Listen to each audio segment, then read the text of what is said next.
বিশিষ্ট সমাজসেবী শ্রীযুক্ত হিরোলাল সাহা সংগঠনের পক্ষে তিনি স্বাগত ভাষণ রাখবেন।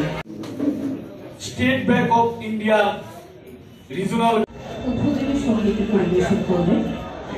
বলছিলেন আমাদের মাননীয় লায়ন্স ক্লাবের সভাপতি বলছিলেন যে আমাদের এখানে এই ধরনের দিব্যাঙ্গ ভাই বোনদের জন্য একটা যদি গ্রাউন্ড তৈরি করা যায়।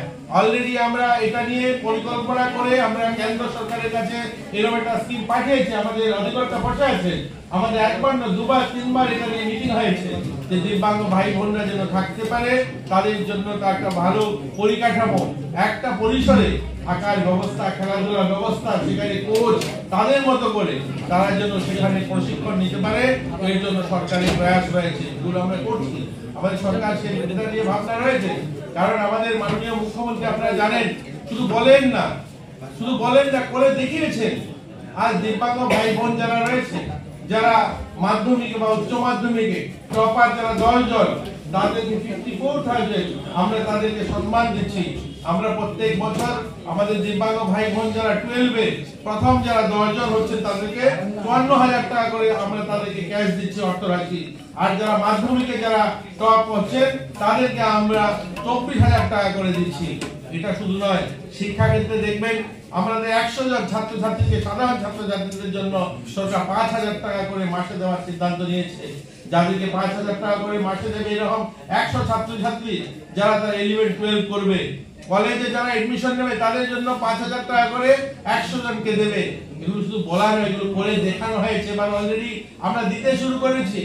আমাদের স্পোর্টস দপ্তর আমাদের দিব্যাঙ্গ ভাই বোন ছাড়াও এমনিতেও যারা দিব্যাঙ্গ ভাই বোনও যারা ন্যাশনাল লেভেলে বা ইন্টারন্যাশনাল লেভেলে যারা গোল্ড মেডেল জিতছে তাদেরকে আমরা 1 লক্ষ টাকা প্রতি বছর, যারা সিলভার জিতছে তাদেরকে 50,000 টাকা, যারা ব্রোঞ্জ জিতছে তাদেরকে 25,000 টাকা আমরা দিতে শুরু করেছি। এগুলো শুধু মাইকের ভাষণ নয়, এগুলো আমরা 2 বছর 3 বছর ধরে করছি, এগুলো আমরা দিচ্ছি তাদেরকে। তার মধ্যে এখানে অনেক রয়েছেন বেনিফিশিয়ারি যারা সেটা পেয়েছেন। আমরা চাই আমরা সকলে মিলে যেন একটা সুন্দর ত্রিপুরা রাজ্য গড়তে পারি। আমরা একটা বৈভবশালী ভারত যে আমরা কল্পনা করছি, সেই বৈভবশালী ভারত যেন সকলে মিলে নির্মাণ করতে পারি। সকলের প্রয়াসে সেটা সম্ভব হবে।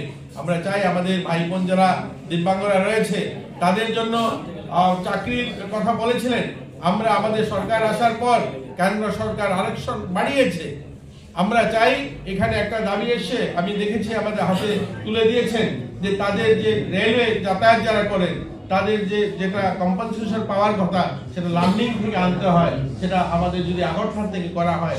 আমি আমাদের অধিকর্তা রয়েছেন, ওনার সঙ্গে কথা বলবো।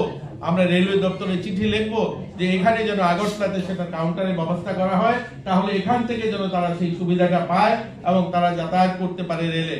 একটা সময় রেলের ব্যবস্থা আমাদের এখানে ছিল না।